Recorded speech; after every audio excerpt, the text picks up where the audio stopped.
Today on Absolute Anthem, I've got a cornucopia of goodness for you guys. To start, I've seen a lot of people already asking me, when is the next Anthem live stream, Tony? When are you going to be covering it? BioWare said in a couple weeks. That's what they said at the end of the last live stream, so I'm thinking we might get one the week after Thanksgiving week, which is, of course, this week, or maybe the week after that. They always let us know several days in advance. You're not going to get caught out about it. If you're just that excited, hold your horses. It's probably right around the corner, and of course, yes, I will be covering it here on the channel like I covered the rest of the live streams, and I'll also post on the community tab once I have an official date for that live stream so I can keep you guys up to date on all of that goodness.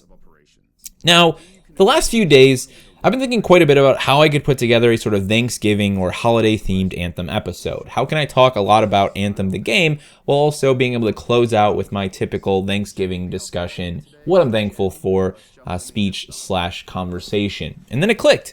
I haven't really talked, at least here on the channel, about how I'd like to see BioWare handle seasonal and holiday events within the world of Anthem once the game goes live and we move into the live service phase of Anthem's lifespan.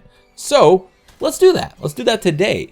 Now, the idea of seasonal or holiday events within video games has been around for a very long time. It is still live and well inside of many MMOs like World of Warcraft. WoW is actually a game that I think has done a phenomenal job with its seasonal events, because not only do they have events that reflect, sort of the same window, I guess you could say, the same time period as real-world events, but they have plenty of their own holiday events.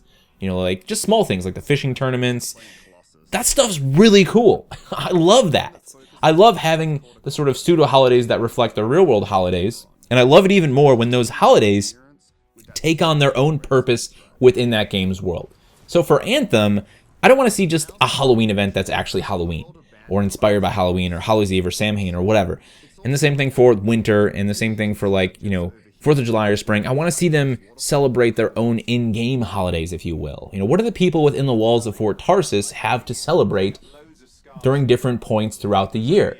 What do they look forward to? What sort of events occur for them? What sort of big things happen in and outside of the walls of Fort Tarsis, whether it's with the people or the freelancers, whether it's in your Javelin or outside of your Javelin?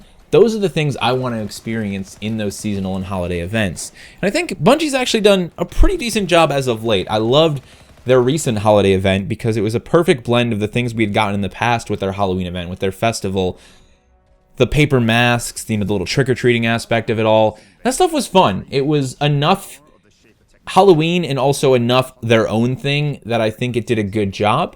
But what I really liked about it this year was the way they repurposed the Infinite Forest, turned it into this sort of spooky, hayride shooting gallery, and also gave us actual gameplay rewards. So we had all the good cosmetic juicy bits, and then we got to have a gameplay experience that, honestly, I love in Destiny. I love the darkness portion of the Destiny experience. One of my favorite strikes was the strike that I can't remember the name of right now, where you fought a hive boss in his dark little dungeony cave. All I remember is that you could get Darkblade Splite from it, which was a themed fusion rifle for that strike. But the strike was in the complete darkness, and that was such a cool mechanic. The little flashlight on your ghost makes for a really great atmosphere in Destiny, and they did an amazing job this year. Again, it was that perfect blend of all the things I want to see in a holiday event. That's the big thing for me with Anthem. Like when we talk about the events that are going to reflect around real-world holidays, it's got to feel like it belongs in the world of Anthem.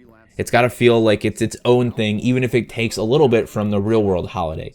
But more importantly, there's got to be a nice mix-up between the cosmetic portion of that experience, whether it's masks or fun little cosmetics, and actual gameplay, both in new gameplay experiences. Maybe take us someplace we haven't been before, even if it's just a small little nook of an experience. Maybe take us someplace we've been before, but put a new spin on it, like they did with the darkness in the Infinite Forest.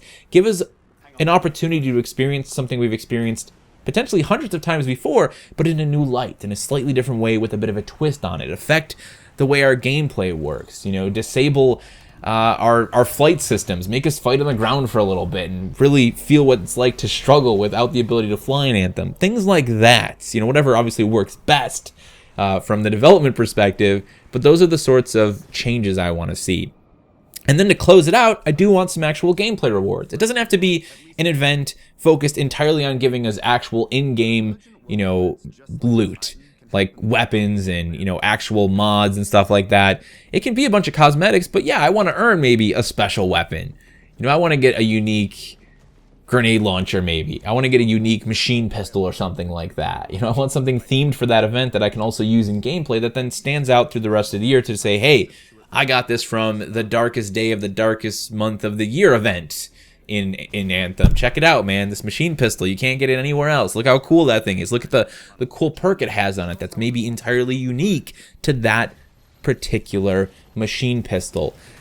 That's sort of what I want to see from those events. But again, I want to see a lot more of those micro events, if possible, like fishing tournament stuff. I don't know how much of that they're doing in Anthem, and we know that there's all the wild beasts, so maybe there's like a hunting festival. But I think when you can really build out a cool calendar like World of Warcraft has done, there's huge benefits to that. I mean, number one, the social aspect of it for people who play with their friends is just through the roof. I mean, I love those sorts of events, and I look forward to hopping on. Even if it's a game that I'm not like super active on, I'll go on just to experience that event with my friends and then, you know, hop off and maybe finish whatever else we've been playing more of. It's a great way to bring people back, I think. And on top of that, it fills in the gaps between larger content updates. So if you've got, you know, like an update planned out that's maybe got 2 months before it goes live, maybe 3 months, you can have those smaller events, those micro events in between that are gonna, you know, just kind of help fill that gap a little bit. Give people something to be excited about while they wait for that next big chunk of the core experience. Now, I have no idea how Anthem's actually handling any of this stuff in terms of pacing and, you know, how far apart updates are going to be, so don't take that as me telling you that they're going to take 3 months to make a DLC. I have no idea. All we know is that they've said that they've got a lot of extensive planning and pre-production essentially already done to start going into the live service phase of the experience. So we'll have to see how the cookie crumbles on that one. What I'd love to hear from you guys is how you would like to see BioWare handle these seasonal or holiday style events. Let me know what you want to see, what really would get your boat rocking down in the comment section below. Now, let's talk a little bit about Thanksgiving. I'm going to be gone the rest of the week, guys. This is the last video you'll see from me this week. I'm going to be spending a lot of time cooking and baking with my mom, getting ready for Thanksgiving, and then spending the rest of the week with some friends and family, with Michelle and the pupper. And I'm really looking forward to it. As corny as it may sound, this is genuinely the time of year where I like to sit down and really reflect on the people in my life who are very near and dear to me. I've learned, I think, more so over the last couple years, just how important the relationships I have with my family and with my friends who I very much consider family. Friends I have I'm just as close with them as I am with my real blood family. You know, if anything happens, I need somebody to get my back, these are the people I know I could turn to, and they would be right there for me without a question. And vice versa. You know, same thing. I'm right here for them. Anything ever happens, you come to me. Don't even think twice about it. Don't even think about how you might be inconveniencing me. There's no such thing. Let's figure this out, right?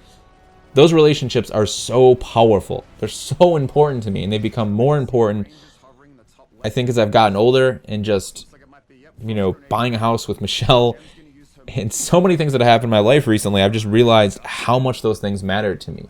You know, my priorities haven't necessarily shifted, but just the ways in which certain things impact me and my realization of how those things impact me, that is indeed shifted. And it's my friends and family who have gotten me through the hard times. It's my friends and family who are my biggest motivators to keep creating content here on YouTube. My buddy Jack, he watches every video I make. There's no doubt that he's listening to this portion of this right now. And like, I can't even begin to tell him how much I appreciate that, because he comes back with conversation. I mean, he likes watching my stuff. He likes hearing what I have to say, and then him and I get to have a conversation about it when we play games together, and that spawns so many other ideas for me. Like, it's insane how much of an influence he is for just fueling my brain. Like, if I had writer's block, he's the first person I would go to, because he would break it in a matter of seconds for me. He's just that good at creating conversation with me, and he loves hearing my opinion as much as I love hearing his, and that's a powerful thing to have. You know, and that's just how it is with every friend and family member in my life, is just they're there, you know, and they love seeing me do what I do, and they're proud of what I do. That's more powerful than 1,000 motivational videos. Those sorts of videos, that sort of concept of, oh, watch Arnold Schwarzenegger talk about how hard he fought to get to where he is. You know, I love that. I love Schwarzenegger. I love those sorts of things, but they just don't do anything for me anymore. They're not motivational. the people in my life and the way they look up to what I do, the way they look at the things I do, the way they interact with what I've done with my life, that is far, far more important and more valuable to me than anything that can be spoken in a motivational video. So, yeah. I'm not asking you to do anything in particular this holiday season, but maybe this encourages you to do what I've done, which is to just really consider the people in my family. Maybe it's the things in your family. Maybe it's just people. It doesn't have to be actual family members. It can be a friend. It can be someone who has just deeply influenced you, who continues to influence you, who helps you be a better person, who helps you get through the dark times, who helps you tackle the obstacles that life will inevitably throw at you. Remember those people this week if you can. And really think about how they've impacted your life. And if you've forgotten just how valuable those people are to you, maybe try and remember that. Maybe even let them know how important they are to you. That's it for me, guys. I hope you have a wonderful holiday. If you are celebrating, sit down, spend some time with your friends and family, play some games. I'm sure there's going to be a bunch of games happening at my house throughout the week, or maybe even over the internet. Ramble with your friends and family at the dinner table. Talk about what you've been doing. Share your failures. Share your accomplishments. Laugh, love, live. And please, please, don't forget to eat some really good food. Thank you guys so much for watching, and I will see you in the next one.